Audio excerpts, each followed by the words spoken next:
I think I'm getting Riley in trouble. Oh, why is that? Do you remember when we were young men and there was a wonderful show that introduced us to women called The Man Show? I do remember the Man Show with all its different hosts. Yes. Well, what I've been doing, she's now mimicking me when I put my hand over my beer and go ziggy zaggy, oi, oi, oi, oi. And she's doing it at school. Oh, boy. Thank you for downloading our recent episode. For more episodes like this, go to movieguyspodcast.podbean.com for more episodes. Enjoy the show. Never thought in a million years we'll be here. 15 years ago on the internet, they said there was going to be a Russell Crowe Gladiator 2 remake. Kinda, right? And we're here. We're going to talk about Gladiator 2. Eric, how the hell are you doing? I think any successful movie is going to have talks about a sequel. This was one of those where it went into internet rumor to Hollywood rumor to script writing, and it just had this long process until finally we got it. Ladies and gentlemen, we got it. Ridley Scott and all of his BS ruining everything that he created. I think we're in the Noah's Ark way of the world. You know what I mean? Like, God created everything, and now he's flooding it. And that's what Ridley Scott is doing with his projects. Yeah, boy, he is just really becoming a better producer than he is a director, at least as of late. And he's got a lot more projects coming up. Oh, it's terrible what he has to come in. It's just everything he touches fails. Yeah, for the most part. He has not been having a good run lately. So before this one... director. Where was it? I just had it up. Well, he did The Martian not too long ago. He did Alien Covenant, which was terrible, right? This guy has not... Napoleon with Joaquin. House of Gucci. That. The Last Duel. Sure. And a bunch of shorts and TV movies. And then some movies I never heard of. All the Money in the World. He did The Martian, which won for Best Musical and Comedy. Give or take, right on that one. No, yeah, Ridley Scott. You see, and you know I'm going to bring it up, man. This guy gave me the 1-2 punch of Alien and Blade Runner. It's just, I mean, he's had some good movies, after, right? With like Thelma and Louise, Gladiator, right? Those are good movies. But you were shocked. I told you either on air or off air that the original script was time travel, and you were shocked. Yeah, listen, when this movie was announced, I think I, like many others, was just not really interested. It was one of those where I was happy with just the first one. I don't think I really wanted to see the second one, much like Joker 2, by the way. I was very happy with just leaving it as is and not really watching anything more, because I don't think any story that they could add on to it would be worthwhile. And boy, was I right. And I'm sure everyone else was the same way with it too. At this point, having seen this movie and how it played out, I am curious to know what this time travel business is all about. So no BS. Did you look it up online at all? I have not looked anything up on this. The only thing that I looked up were the writers, the director, and the actors. So do you remember the opening of X-Men Origins Wolverine? Yes. After he's a kid and him and his brother do what? Tell me what happens. Oh, I don't know. I've seen that movie once, and then it was... Okay. So what happens in X-Men Wolverine is after he's a kid and he kills, him and his brother go through a montage of going and fighting in every major war since the 1700s. Right. Okay. That was the sequel of Gladiator 2. What? Yeah. Look it up, please, people that are listening. You can look it up. But the original intent, it was written, or the idea came out probably just a few years after the first movie, and Russell Crowe was going to star in it, and he goes to his hell or whatever. And he was given a deal. You know, you can see your wife and child again, kind of like Kratos in a way. Right? Okay. But you have to be my soldier. Okay. And then the whole movie is him going and fighting World War I, World War II, it ending in him fighting in Vietnam. Wow. Right. Wow. So he was supposed to be recruited in the underworld by Hades of some sort, maybe? Sure. Yeah, something like that. I don't know if they are, because remember the first movie when he does his speech in the beginning, he was like, you know, if you see green grass and the sun shining in your face, you're in Elysium, and you're already dead. I don't know what Elysium is, but so that was the idea of Gladiator 2. So when this got announced, I got excited because I thought we were going to get it. I thought we were going to get Russell Crowe time travel. We didn't get it. Oh boy, I don't know if that would be better or worse. I feel like, and we've been doing this a lot with movies, where I feel like the pieces are there. It really is. Like the makings of a movie are there, but what makes it, I guess, hard to watch is one, the historical inaccuracies there.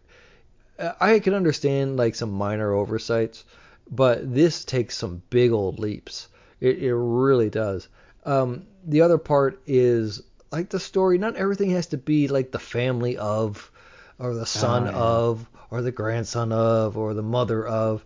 It seems to always be like a family thing, and it doesn't need to be that, dude. It could just be a similar story, and he hears about Russell Crowe, but here's about was it Marcus Aurelius, Maximus, excuse me, and it echoes throughout the story a bit. I think that would have been pretty cool, but a lot of it was just like trying too hard. It insists upon itself.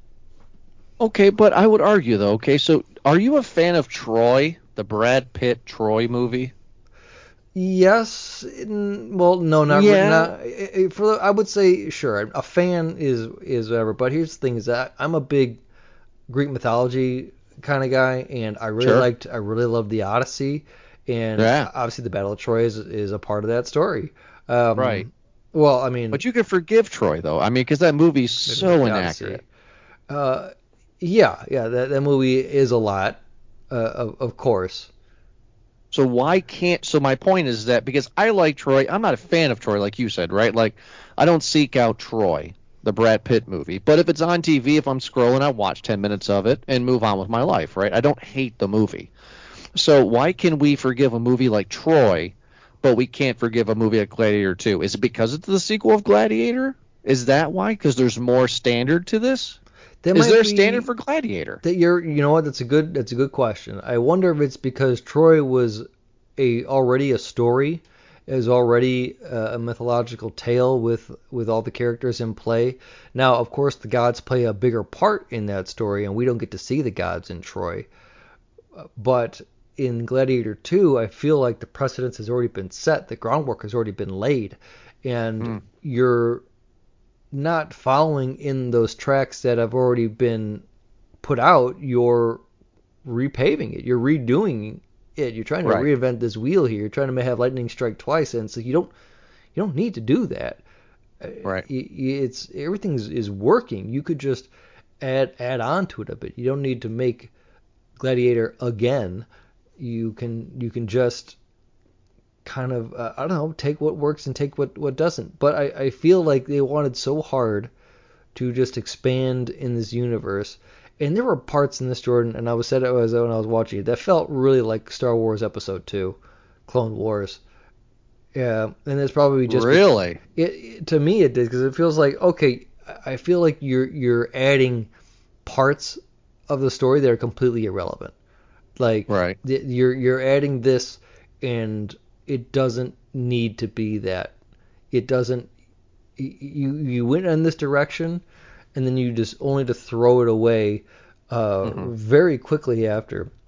I'll give you a good example here. So in this movie, Denzel Washington plays Macrinus. I'm looking it up too. Yes, Macrinus. and he is this ex-gladiator that has risen up, right, from the dirt into this person of power, and is now attacking and going in political kind of ventures, right? Okay. And I listen, I enjoyed that. That's great. I like that angle. Play Right. to that a bit more rather than throw it away, because I feel in this movie it was a blip in the first act. It started to build in the second act, and then they threw it away quickly in the third act. So I'm going to confuse you. I'm going to agree and disagree with you, because his character, Denzel Washington character, is a cookie cutter cutout exactly of the previous gladiator that saved Russell Crowe. It's the same arena. And he even said, I'm a former gladiator, and now I own gladiators, and I'm going to take you to the Coliseum. And, the Coliseum. That is exactly what happens in this movie. It's just they told a different story. What we got is the remake of Psycho with Vince Vaughn, a shot for shot, Okay. but from a different angle. Yeah, that's a good. You know what I mean? Like, yeah. Yeah, it's a different angle. So I want to go ahead and go with the spoiler real quick, because I think if we tiptoe around it, it's just going to confuse people and confuse us on how we do it. But the main character, who 16 years after Marcus's death, what's his name? Lucius or Hanno? Lucius is the blonde, bowl-cut little boy in the first movie. He is Russell Crowe's son. Yeah. That's it right off the bat. So since he is the son, 16 years later, dude looks nothing like this kid at all. This guy sucks. Who is this guy? Paul Mescal? All Mescal, yes. Okay, what has he done that I'm going to hate? Let's see what he has done Saturday here. Night Live. Nothing. Nothing. He's literally done The Lost Daughter, After Sun, Foe. Congratulations. Yeah, he's done some artsy films, and that's about it. He is bland as toast. He is terrible. I could not root with him at all. This movie starts out with him. He's Russell Crowe's son. It's 16 years after the fall, which in hindsight is really not that long, right? Like 16 years is not that long of time. He's 16 years old, and he's in Africa fighting along a kingdom because he's wedded a bride. I'm really not trying to be unprofessional, but I guess I'm confused. Like, why is he in Africa? Yeah, he's in what's it, Numidia? What's Africa, is it not? Yes, North Africa. And Right. I believe it was because originally, after the fall of Maximus, he was hidden away. And I believe it was like in Egypt, from what I gathered from the film, because of the pyramids. And then it seemed like Romans were going to hunt for him, or like try to search for him, and then he had to escape again. And Well, okay, but why? Okay, so let's talk about this real quick. I don't want to be long in the tooth here, if that makes sense, but because that happens in the middle of the movie, we find this truth. So Maximus is this kid's dad. That right there is BS, but we'll talk about that probably at some point. yeah, And then Maximus kills the Emperor, Joaquin Phoenix, in the first movie. And then as soon as that happens, because we see it in this movie, the mom takes the kid and is like, Maximus is dead. The Emperor's dead. I'm gonna rescue you and be gone. But why? I mean, who would have taken the throne after Joaquin Phoenix? Do you remember? Like, what was that have said? You know what I mean? I do not remember. Because this doesn't make any sense. Why would these really sick twins be in charge? Like, Yeah, there were so many people. I'm trying to think who the relation of it was, especially because like 16 years. So was it like these kids, or were they just like the cousins or something, and they were just like in this bloodline that was next? Again, you're right, 16 years is not a long time. That's No. maybe a quarter of a person's life at this time. And so I don't know how they were chosen, or how that came to be, but here we are. Yeah, here we are. And I'm sorry, everybody who's listening, if we don't sound that good, because I'm really confused on the story. Like, it doesn't make sense, right? So let's move on, right? Because I can sit here and argue, make the whole show about just this beginning, which that's bad, right? Right. So we get the battle with everybody's favorite hot dad, Pedro Pascal, right? Oh yeah. He is now the general of Rome, and he is a good guy but a bad guy, and he's taken over this African kingdom and takes it over, kills Lucia's wife, kills her, and now Lucia is now a slave and being trained to be a gladiator. That's right.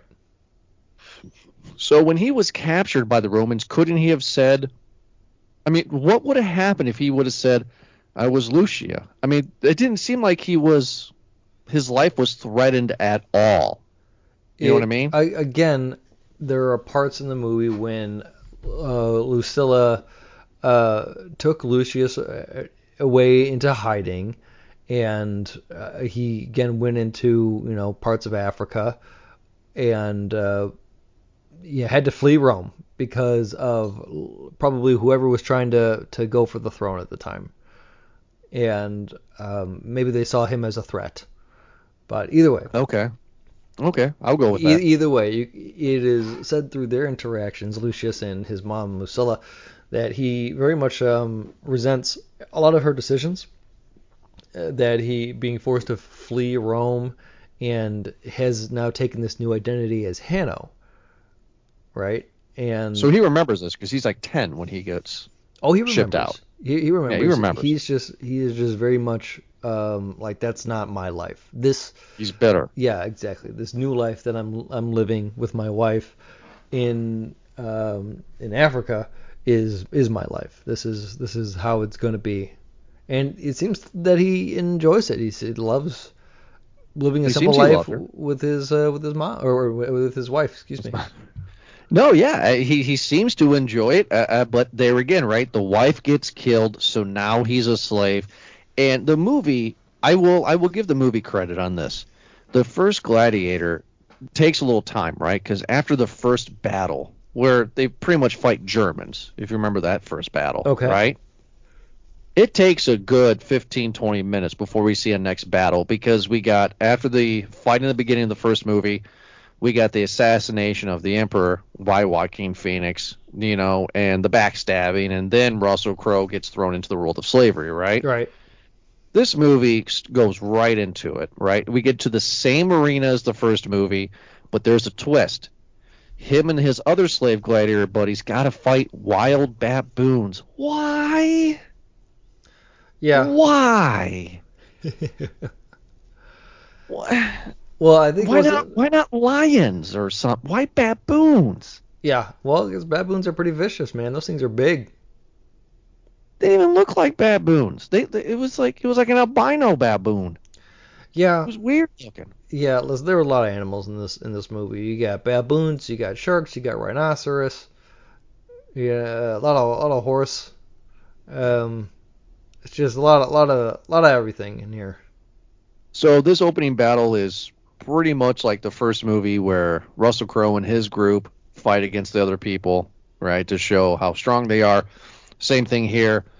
This kid, Gladiator 2, if you will, goes against baboons, and everybody likes him because he bites a baboon in the arm, I guess, and he kills him.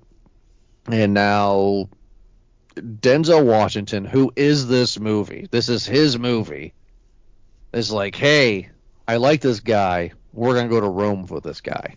Yeah. Why this is going on, the Emperor twins are going to put on the games of the Colosseum in celebration of Pedro Pascal's victory in Africa. Yes.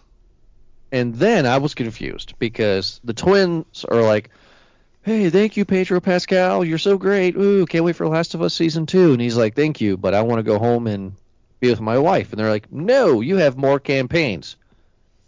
the guy never went on a campaign, and he was with his wife the entire time. So, what they said that. Oh, Yeah, I see what you mean. Yeah, exactly. Remember that he was like, "Oh yes, what would you like? What would you like?" And he was like, "I want to go home with my wife." And they're like, "Nah, you ain't gonna go home with your wife, bud. You got more crusades to do." Yeah, you're right. But it did seem like Weird. from that moment into, I guess, when more of the action gets into the movie, like the span was like a week. Yes, and then there's a coup. There's a plan, and the plan is that Pedro Pascal is married to Gladiator 2's mom, Yes, he's a stepdaddy. and they both don't like the emperors, and they're going to overthrow the emperors with some familiar faces in the first movie, but they're going to do it on the last day of the games because he has a group of 5,000. Pedro Pascal has a group of 5,000 soldiers that will do whatever he says, waiting in the wings to overthrow Rome. Yes, they said 5,000 soldiers? That the Rome has become very, very corrupt. That it is just a city not worth fighting for anymore. The twins are crazy. They're delusional at this point, and we get to see that as the movie progresses, where one of them seemed to be a bit more level-headed than the other. Geta versus Caracalla. Which are real emperors, by the way. And it seems like, again, like Caracalla, I guess, has got a bit of a brain disease, right? Got a bit of the... Started in his loins and went up to his head. Yeah, he's got maybe some syphilis or something reacting, whereas Geta seems to be a bit more less crazy. I don't want to say he's his normal. eyes are bad. Yeah, well, he's got makeup on, right? Well, yeah. Okay, so here's my problem with this, right? So a good Batman movie has two things. It has a good Batman, and it has a good Joker, right? Like, it has good actors playing these roles, right? Yeah. Joaquin Phoenix, no pun intended with this stuff, but, like, Joaquin Phoenix was a very, very good photo Russell Crowe. You know, Joaquin Phoenix is a good bad guy to Russell Crowe. Oh, well, the Joker to yeah. his Batman, no pun intended, right? Yeah. That's what you do for this movie. Like, I mean, these twins could be one person, and make it Pedro Pascal. Like, don't have him be the good dad hero. He could be a great emperor villain.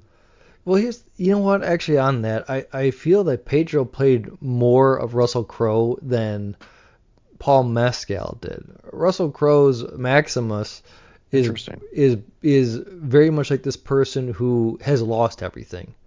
He has nothing to live for anymore.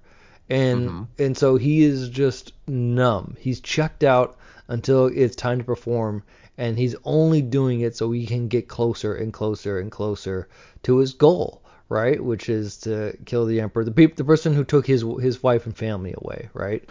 That's all Right. that's all he wants, is goal oriented. And I feel like Lucius, Paul Mescal in this movie, is trying to do the same thing, which again we talked about how it's the same beat where, oh, you've taken everything from me, and all I want is the general's head, Pedro Pascal, right? And it doesn't seem that way. It seems to me like Lucius just kind of not necessarily doesn't care, but is just tired the entire time. And those moments when he's fighting, which are great. It's the only kind of character and liveliness that I see from the actor itself. But like, he's not focused. He's not like sitting in his chambers and just kind of, waiting for the Pedro Pascal. Being a general. Yeah, exactly. He's waiting for the general or anything. He's kind of just sitting there and just, I don't know, twiddling his thumbs, waiting for the food to come. And Pedro Pascal is the one that really seems so poker faced the entire time because he's got something to hide. He's got an ulterior motive. This is what he's trying to do. And when he gets into it, I think it's even better when Lucia tells him kind of everything about like who Lucius is, and he's like, oh geez, okay, well maybe we can use this guy to work into our side. And then that moment when he realizes, like, oh, this guy wants me the entire time. He's been wanting to try to kill me. It's like, damn. Yeah, but you would think that he would try to talk to him and be like, hey, bud, look, I don't know who you were at the time. I was doing my job. We're actually against the twin emperors like you are. Let's bygone be bygones. Look, man, you get one hit me in the face, and we can move on, bud. Let's team up. Why didn't he do that? And there's where Denzel Washington comes in. Nice. Because talk about that. He knows, right? He knows early on when talking with Lucius, is like, what do you want? You're my star. You're the guy that I picked out. What do you want? And he goes, I want the general. And so Denzel Washington, is going to try to play politics to give him what he wants, to try to give him that. And I think he definitely sets up the plan to thwart Pedro Pascal's attempt at overthrowing and escape and getting Hanno out of the gladiator pits or whatever it was, and he's really playing that part. I liked that. Like, that's okay. We're good. Keep that part of the story where we got a guy who's clearly playing both sides, and I like it that for the most part, someone like the General Acacius didn't even know that it was him pulling the strings. Yes, Denzel Washington is a wonderful bad guy in this world, in this realm. Perfect. Slimy and swarmy, I guess is a word, that you can get, right? Like, this guy is good. He is the Joaquin Phoenix in this movie, right? Yeah, absolutely. He's a lot more charismatic. I feel like Joaquin Phoenix is a bit more malicious in a lot of what he's trying to do, and therefore makes it more of like a fearful threat. Whereas this guy, you don't know if he's telling the truth or lying. You feel like anytime he smiles that he's plotting against you, and I like that. He's working, man. He's working all parts of the council, of everyone who involved with it. He's getting close to the Emperor's ear. He's putting on a show. He's doing what he needs to do, and I like that. Again, at the end, I feel like he throws it away. He had a great plan, by the way, too. What's his plan? Talk about his plan. Since you're bringing him up, since we're talking about him, doesn't matter for out of order. What is his plan? Do you remember? So again, the plan is to take over Rome and put it in his image. And in order to do that, he needs to get rid of the threats. So one, he gets General Cassius out of the game, right? He tells the emperors, or basically catches it in the red-handed, and the emperors use General Cassius as a display of him showing as a traitor, put him in the games, and have him fight Hanno, right? And they have that back and forth a bit more. What's his name? Macrinus, whatever. Denzel Washington. Just please. Takes advantage of it and realizes that these people are looked up to by the Roman public, and that people are starting to turn against the emperors, and that they're trying to turn against each other. And so he uses that, right? And in the moment of weakness, when the emperors are fighting each other, he helps Caracalla kill Greta. He kills one of the emperors. And violently, too. Violently, yeah. Which, by the way, Greta just seemed to stand there and just take it, by the way. His neck's getting cut open 3 different ways, and he's just standing, just not reacting. Just like, it's shock, probably, right? I mean, what would you do if I don't know, probably. Let's do that. Like, whatever the hell. Doesn't. You know what I mean? Like, I don't know. Flail, right? I don't know, move, flee. You have a good point, but maybe you're in shock with that first hit, You're right. Anyway, so the crazy twin emperor makes his monkey the second in charge. I thought of Michael Jackson when that happened. Hail Dondas. Yeah, Bubbles. Hail Bubbles. That's what I thought. I really did. And I guess that's true. I looked it up, and I guess not this particular emperor, but I guess there is some documentation that an emperor made his monkey like in charge of something. Nice. Hail. And to reward his loyalty, he makes Denzel third, I guess, under the monkey. Right. Yeah. Right, which we never know what happens, right? Because since the Kala, whatever, the sickest of the twins dies, wouldn't the monkey be in charge?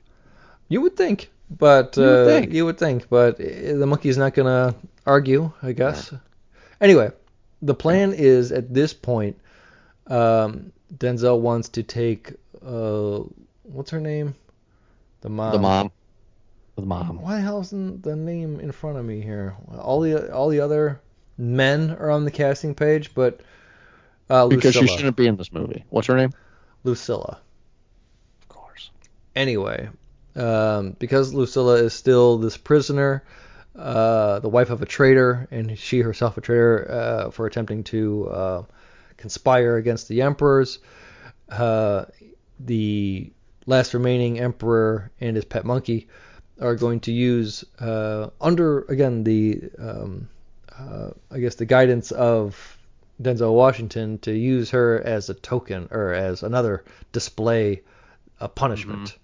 So we're going to bring her out, and we're going to have Hanno, our star gladiator, fight for her honor and fight for her to live. You know, he's going to have to fight all of our all-stars and make sure she lives. His plan, Denzel, is that she will die in the gladiator games, and the Roman people who love her and who love General Acacius are going to revolt. They're going to hate this, right? And they're going to hate the emperor for it. And that's when he will move in and strike. He hopes that there will be unrest in the streets. Little accident happened. Oh, the emperor is dead. Hey, you guys want a monkey or you guys want me in charge? So that's how he's going to rise. Now, my problem with this is that everything is working because he still has Hanno on his side. He has not done Hanno any wrong. Hanno doesn't really, obviously, have him in his favor so much. But listen, he came through on his word. He gave Hanno General Acacius, right? He did. Yeah, he's looking out for him so far as what it is. At the end of that movie, or in the last battle, where Lucilla is tied to the post in the middle of the arena, and she's, help, help, kind of a thing, and Denzel takes the spike and kills the Emperor, by driving to his face. He then takes a bow and arrow and just shoots her, like in front of everybody. Yeah, right in the chest. It's like you didn't need to do that, man. Like the unrest was already happening. Like it was happening without you doing that. Like everything that you wanted to happen was happening without you doing that. But you just doing that made yourself a target. He wasn't thinking. He was passionate. I guess he was. You're right. And the only thing I could think of is that he was so focused on his original plan that he didn't. Think. Yeah, exactly. He didn't wing it. So we skipped over it, of course, because I asked you about the plan. But you, off air, were extremely pissed off. You're like, "Have you seen Gladiator 2 yet, bud?" And I was like, "No, I'm gonna watch it in a couple days for the review." And you're like, "Wait till the sharks." And I was like, "What?" You're like, "Wait till the sharks." Like, there's sharks? This battle had so much bleeping potential to be horrific and gruesome and fun and adventurous, and this battle is probably, in my opinion, the worst battle in this movie. Sure. The sea battle with the sharks. I want to talk about this because it's like, I don't want to get into the historical inaccuracies, right? Because I try to explain it to other people earlier, and I'm like, there's no sharks in the Mediterranean. They just look at me weird, and it's like, I'm not going to get into that. But it's just, okay, fine. You're gonna have sharks in the Colosseum, right? I will go with it. I will 100% go with it. Why not, right? Right. Let's have sharks. Why not? But it was so, I mean, epic is not the word, but it was so, like, not epic. Like, I don't know, like, it didn't hit. Like, it just was like, the battle was short. It wasn't that long. It wasn't that gruesome. You didn't see a lot of deaths on the ships. You saw 2 or 3 guys fall to water, and the sharks just rip them to shreds a little bit, and that's it. Like, there's no fear, right? Like, yeah, you're right. It was more like a demonstration of Hanno's leadership, and the way that he just is a general, like from day one. It's just kind of like, all right, guys, it's annoying. Yeah. Like why not Jaws it? Like I thought about this watching the movie, right? Like why not have like one of Hanno's dudes, right? That he's cool with, right? Like his right hand man that he's cool with falls into the water. And he's like, oh help, I can't swim, right? And he's like, Hanno's like, I'm gonna help you, brother. And he's like, oh my god, I'm being pulled under. Something stupid that we've seen 1,000 times, but that would give that battle some weight. Give Hanno a reason to keep on fighting, if you will, right? Yeah. Like it wasn't as cool. Like I guess so. I get in my rant. In the first movie, this battle happens, where they do like the chariot, right? Remember that where they have the horse and chariot. That was a big epic second battle. That's what this one is, and that second battle in the first movie was really good. Yeah. And I was kind of hoping. I was really disappointed because you're going to flood the Coliseum. You're going to have sharks in the water. This better be 30 minutes of awesomeness. Yeah. I think it's more just because the fights in the entire movie are all just fantasy. This guy has minimal armor on, little to no shield in front of him, and he just has Russell Crowe did the same thing. A short sword. In at least in Gladiator, there were moments when they did the turtle shells with the shields, right? And right. Something that was actually used in tactics, and there was at least pikes that they had in during the first opening scene of that too, when they were fighting like the Dutch or whatever. I said the Germans. The Germans. Whatever. Okay, so Deutschlanders, the barbarians. Another thing that pisses me off, and I'm the only one, and I hope we've already established in the show multiple times why we're friends, but I hope you agree with me. So I've expressed my displeasure with this movie to a few people outside the show, and one of the characters, right, says to Gladiator 2, hey, I'm gonna take you downstairs to the dungeon here, and you're gonna see Maximus. You're gonna see Russell Crowe's armor, right? Yeah. Clearly displaying that he's gonna wear this as his bat suit at the end, right? A little foreshadow. And I was disappointed. And the people I explained this to, wife and coworkers and stuff, were like, "Why are you disappointed?" I was like, "Who cares about the armor? Where's the helmet? Yeah. The helmet is more iconic, right?" Yeah. I would agree. Nobody agrees with me but you. Nobody agrees with me but you. Everybody's like, no, the armor is iconic because the horses. Like, screw the horses. This kid, Gladiator 2, needed to put on the helmet. That's what needed to happen. That's a big part. If any warrior, any combatant can wear a metal chest plate and have a shield and say, yeah, I'm a warrior, but that helmet is a period statement. Right. That's his cape and cowl. Yeah, exactly. So thank you. Thank you. I agree with me. It doesn't need to be complete like Spartan with the feather, with the the push broom on top there. No, it wasn't. Remember, it was just like this metal piece and it had spikes all the way around it. But just that face in that first Gladiator movie was just so great. It was iconic. Yeah, of course. Right? And it's like, where's that helmet at? And I was just so disappointed and let down. And we find out in the middle part while we're talking about all this stuff that Gladiator 2 is Russell Crowe's son.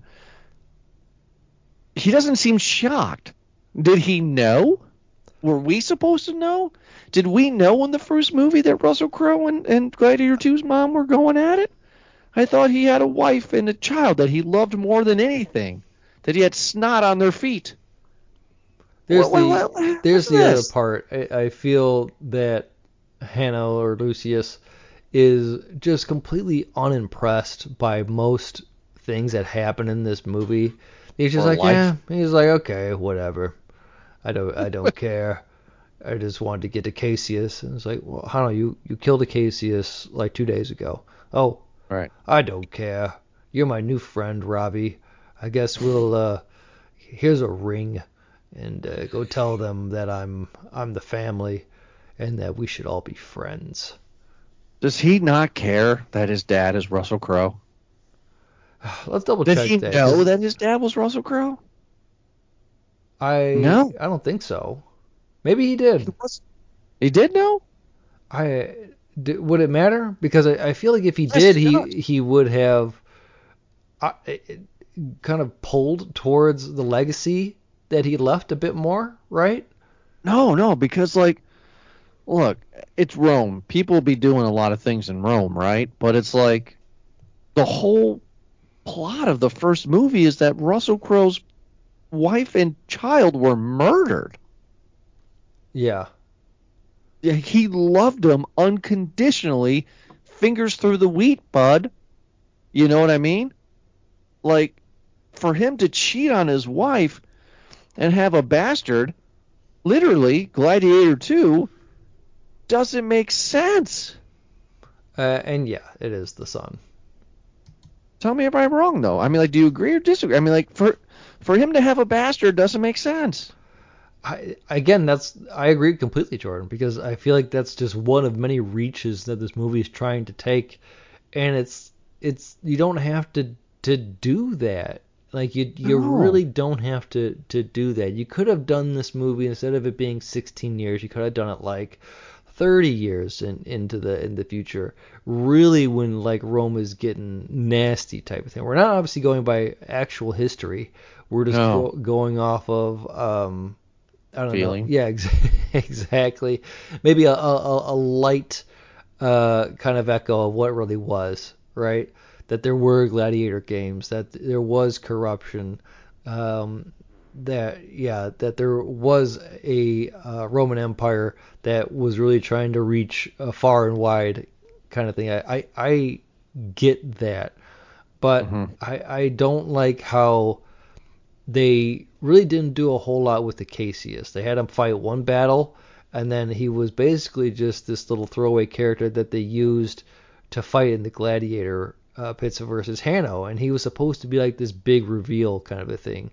And right. It really just did not hit, especially because, and props to all the archers for just being bullseye dead on accurate. Holy cow, you're telling me that you could hit that from, what, like 150 feet? Like, just yes. Missed Hanno completely. They had snipers back then. They had scopes on their bows. Yeah, and then just pincushion this dude. I mean, like... This dude was loaded, dude. It was like 20 arrows in him. Yeah, yeah. So props to the archers for, Jesus, you know, they won. Yeah, for having that sort of accuracy, man. Stormtroopers God. couldn't shoot like that. No, it pisses me off, man, because it really does. Because look, I'm not trying to find Russell Crowe's character being this wholesome guy. You know what I mean? But like, it just kind of pisses me off that Gladiator 2 is his son, because it just. It makes a very messy story. Why have any of these characters come back? Just do a reboot. Do like a soft reboot in a way, I'll right? I'll do you one better. How about this? Because I did think about this. Yeah. Okay. What do you got? So we're familiar with how Gladiator 1 opens up, right? Absolutely. Yeah, with Marcus Aurelius or Russell Crowe leading the war and doing that whole fight thing. All right. Right. So let's go similar here. Let's have General Cassius leading a battle into some North African village, town, city, whatever, and leading that for victory, right?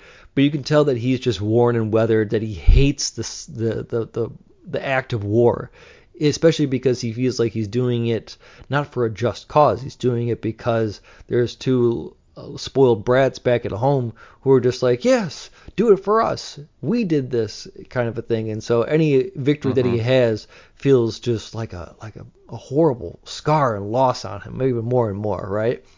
And he comes back and he's just like, I don't want to do this. And the emperors are just like, well, too bad, you're going to do one more. And he's like, no, but I have a wife and kid that I want to spend time with, type of thing. We've been doing this for 25 years or however it is. There you go. And his kid is the one. And so anyway, General is working with Denzel Washington to try to maybe get this thing going, right? This whole overthrow kind of a thing a bit more. Denzel backstabs him, betrays him, turns him into the emperors. Emperors put him on display for the gladiators type of thing.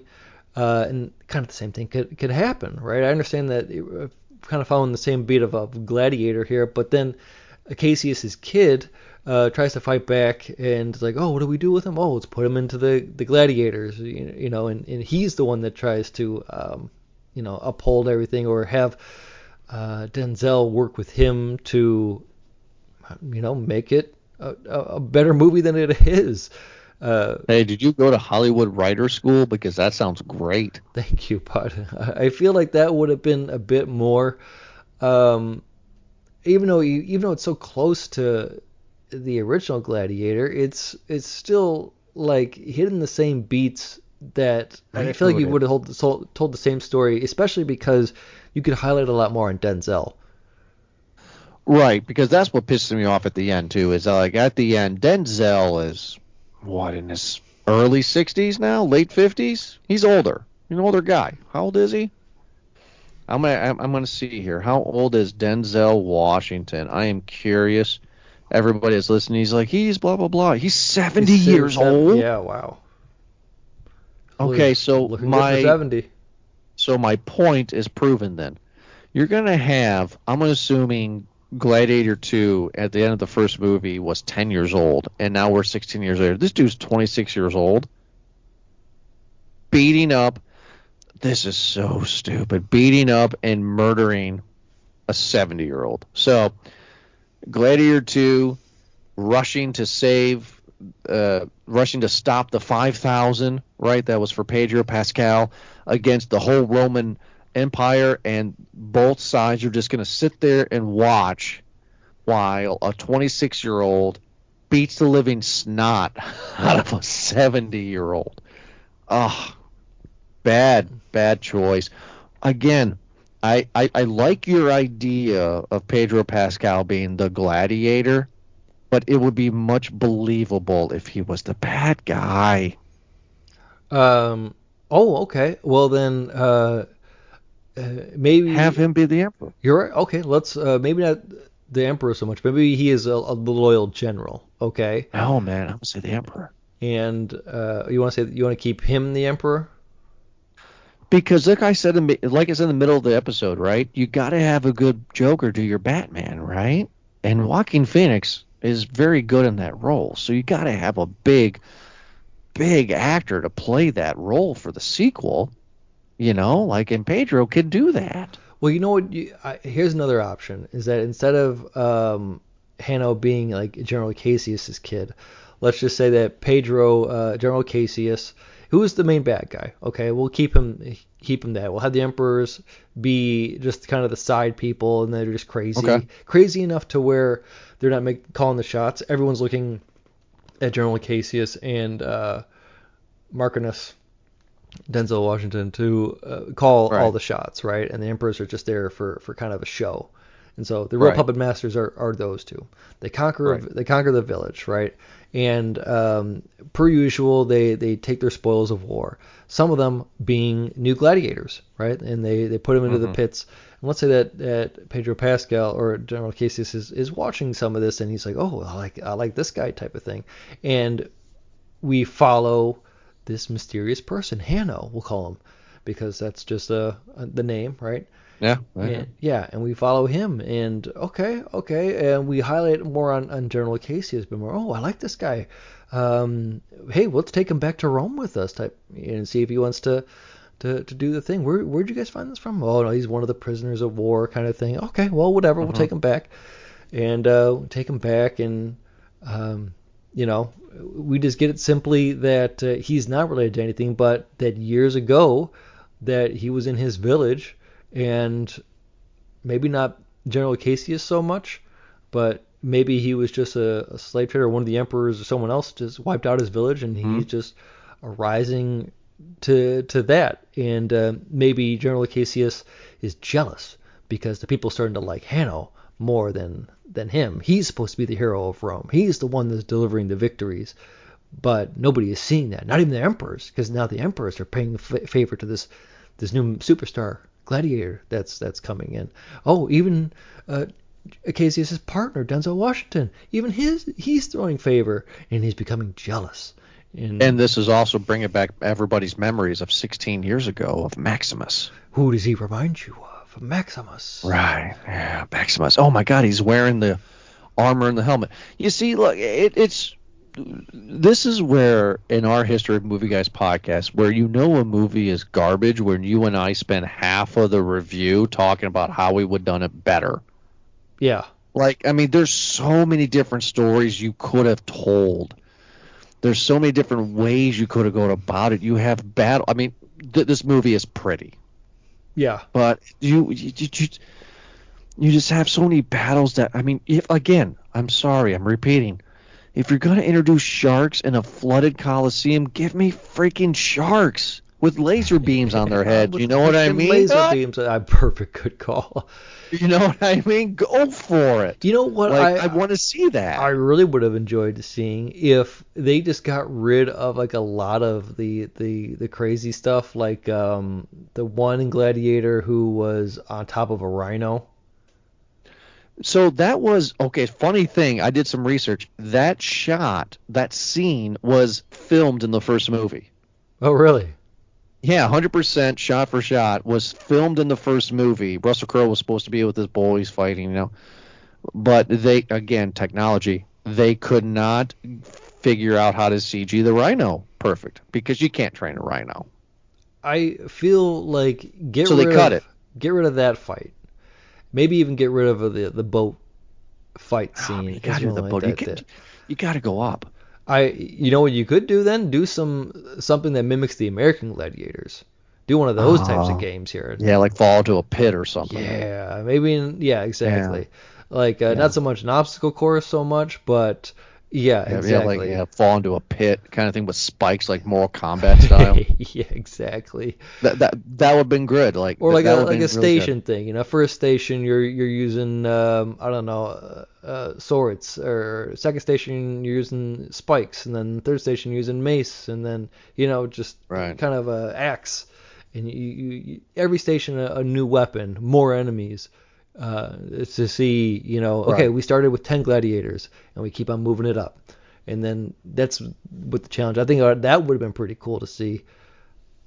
I'm okay with the idea of the sea battle because, again, you gotta amplify it in the sequel, right? Instead of one alien, there's multiple. You know what I mean, bud? Like you gotta amplify it. You gotta make it bigger. So why not have sharks with laser beams in the water? Like that's cool, right? I like your idea of like the American Gladiator idea, right? Like that's a great idea too. I'll go with that. But the only reason why the rhino's in here is just because they filmed it in the first movie and the technology wasn't there, so they have it now and they put it in the movie. That's why it's here. Well, then how about this? If you're wanting to go bigger, better, harder, better, faster, stronger here with bigger fight scenes and more explosions and everything else like that, then go all in and give me that. And don't tickle me with another hour and a half of trying to tell a story. Just give me a 2-hour movie, and an hour of that is just straight blood and guts and gore. That's what I want. Yeah, that's what I want. I wanted the sea battle to be a half an hour of just carnage. Get an octopus in there. Why not? I read that they used, in real life, they would flood the Colosseum, but they would use crocodiles. Yeah, I'm aware that it was used for 1 or 2 games, or at least that's what the history says. I thought of Indiana Jones and the Temple of Doom, bud. Like, that was scary. Have them walk across the drawbridge, and below them is a slew of crocodiles. That's great. Again, animal fighting is not uncommon in these games, and it's like, okay, I don't mind that. I really don't. Horse racing and kind of chariot fighting was a much more of a common thing, and so were kind of simulated battles. But a lot of times as well too, they weren't using lethal weapons. Lethal weapons were used not as often as you think it would be. It was kind of like a medieval times type of show, rather than it being always just killings and executions. Right. And then, of course, the whole thing that I have to, because I'm that guy, but historically, the whole thumbs up, thumbs down thing, of course, is reversed, right? And you know that, too. Yeah. Right? So back in the day, for people that don't know, if the emperor gives a thumbs up, that was actually bad. That means, finish the job. No execution. Yeah. Yeah. So I can see where this review is going. We'll get into our popcorn rating here. You said to me off air what you think you would give it. I don't know if it will change your opinion, but for me, Gladiator 2 is a small bag, simply because I will go back and watch scenes of OG Gladiator. Like, OG Gladiator is a good, legitimate movie. I enjoy that movie. This movie, if you're making a sequel 24 years after the first one, there's nowhere to go but big. You have to go big. Because how else are you going to tell the story? Because all you're going to do is tell the same story twice, which is pretty much what they do. They throw away Denzel Washington, who is this movie. He's amazing in this movie. He's fun until his character forgets what his plot was at the end, like you've established. But if you're going to make a movie 24 years later, a sequel, go big with the battles. Go obnoxious. Go Terrifier 3 on it. I don't care. You know what I mean? Oh, yeah. Go crazy. Yeah. Just have fun. I agree 100%. And throw away the whole that this is Russell Crowe's kid, because it kind of throws away the integrity of Russell Crowe and what he was all about. He was all about his wife and child being murdered, and to know that he had a love affair with this woman. I mean, did he know that Gladiator 2 was his son? I don't know. It just feels wrong. It feels dirty, So I'm not going to watch this movie again. I mean, I was thinking, will I YouTube the sea battle again? And probably not. It just wasn't what I wanted it to be. Denzel Washington is great. The twins are terrible. I don't like the twins. I don't care if it's historically accurate. Those guys are bad. So I can't believe I'm saying it. Yeah, a small bag for me on Gladiator 2. So Eric, what is your popcorn rating Just to for Gladiator look 2? it up, Lucilla in the first movie is Maximus's former lover. So they do say that in the first movie. And the older child of Marcus Aurelius, his dad. I got those names mixed up, Maximus and Marcus. Yeah. I think it's just because I constantly just hear Russell Crowe going, son of Marcus Aurelius. Mm-hmm. But either way, yeah. Okay. Yeah, so just to clarify that. I'm torn between doing a no bag and a small on this one. And the big reason why is because if 2.5 hours, this was a chore to get through. And I'm telling you, man, I think it would have been redeemable if there wasn't so much dang slow-mo in this movie. This is playing like a Rebel Moon. It Nice. really is. Where it's just like, okay, I don't need the fingers over the wheat again. Okay, I don't need this dude falling into the water and then a whole black and white shot of his wife being carried across by the whatever the boat and the river Styx and stuff like that. What am I trying to say? I don't need that whole thing, or I don't need a whole of him farming that slow-mo, or basically a lot of it. Like, there was a lot more slow-mo than I needed in this movie. Yeah, very slow-mo. And again, I feel like there was a lot of problems. I feel like they were trying to highlight actors. And listen, the actors did a good job of what they were supposed to do. I didn't think that Paul Mescal did a great job, but then again, I don't think he was given much direction. I honestly don't think that he was just simple. Like, he had like two expressions the entire movie, all of with his mouth open. Like, close your mouth, bud. And he's a mouth breather. Yeah, this dude gets beat up in this movie, and he just shakes it off the next day. And be like, all right, what are we doing next? Yeah, no, I don't need a drink of water. It's not infected. Don't worry about it. It's just like, what, dude? You got hit with a rusty sword, and you're just gonna walk it off? Anyway, I just I had to do this movie in like 3 separate attempts, and it just wasn't a fun watch, man. I wanted a different movie, so You originally said to me off air to help you. You said, buddy, I may give this a bag of kernels. I think I'm gonna go no bag. I'm gonna go no bag. I did not like this movie at all. It was not fun to watch at all. I do agree that there was a lot of problems with this movie, and that like a small bag kind of a thing. It really wasn't enjoyable. It was a test to watch, but man, this movie really just I feel like it just missed the mark on so many levels, man. Would you agree with this? Because according to our reviews, a no bag is a movie really stunk up the room, not a fun movie to watch at all. No bag is a bad rating, but there's one more that's worse. Do you agree with this? Yeah, I do. I put this at the bottom of the list. Anyone that says, hey, did you see Gladiator 2? I'm going to go, yeah, don't watch it. And I'll say that with no hesitation. And I don't think I'm the only one that's gonna say that too. I think a lot of people, everyone that I've talked to, or that has seen it, would agree with me. Where I'll say somebody, listen, I'll save you 2.5 hours of your life right now, and just don't watch it. And I could sum it up just like how we did before. It's like, okay, Gladiator goes into the pits, all the bad people die, and then the movie, Gladiator, who still lives, goes to Two Armies and says, hey, everybody, why can't we be friends? And then everyone becomes friends. And they skip off into the sunset.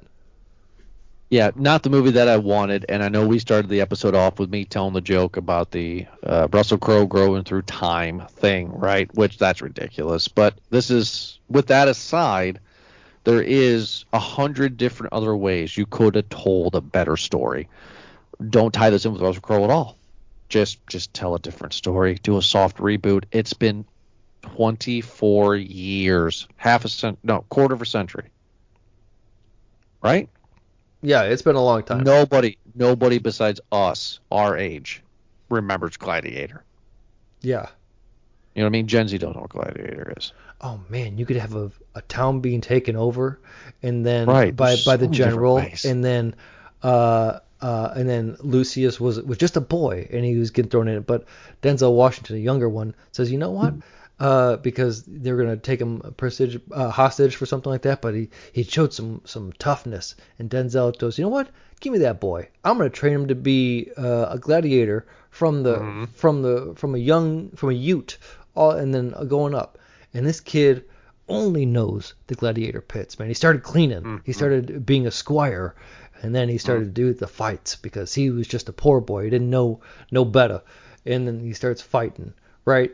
And then, he finally works his way up, and General Cassius is just like, hey, we need gladiators. Oh, I like that one. Let's get him into the grand circle, into the big leagues. And you're already telling a better story.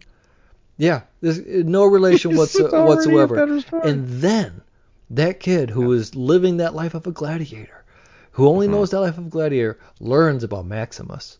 He learns from Ravi, from the doctor, or whoever, anyone else, really, or maybe from Denzel Washington, who still wants to plan to overthrow Rome, by the way. It gives him the teachings of Maximus, and the boy goes, "Oh man, I like this. I will learn to be like this. I don't have a family. This could, inspire, a new life of a new Rome where we could be free and this and that, and that would be the uprising." So right there's another episode, right? Not another episode, another story. I think this proves the point to everybody that's listening. I'm really sad to say that Gladiator 2 is a small bag for me and a no bag for Eric, but yeah, this is something that hit not right. The acting was fine for what it was. Russell, but Ridley Scott, please, on behalf of Movie Guys Podcast, thank you for Alien and Blade Runner, but please stop. Please stop. You destroyed Alien with Prometheus. Just stop. You are a great producer. Blade Runner 2 was not bad. Yeah. So, glad your brother didn't get to see any of this. Right. So stop it. And we hope you don't stop listening to our episode. You like that. Buddy, the way you toot your horn, man, sometimes. Isn't it stupid? Yeah, man, your lips must be so chapped. It's stupid. From all that tooting. I have to. Who else is going to do it for me? All the followers on Instagram. Absolutely. Thank you so much for listening, everybody, for downloading this episode. Check us out on movieguyspodcast.podbean.com or wherever you get your podcast from. We are on that platform. Eric, thanks so much for joining me. We'll be back next Thursday, like always, for another awesome episode. Blah, blah.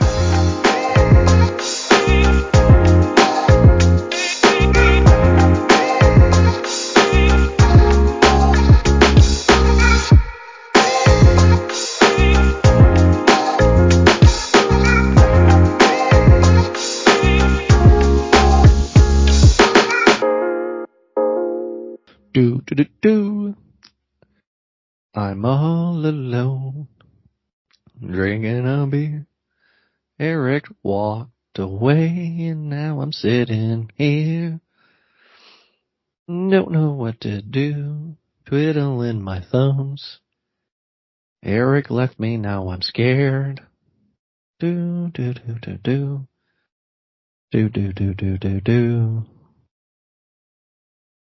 And he's back. Look at those socks.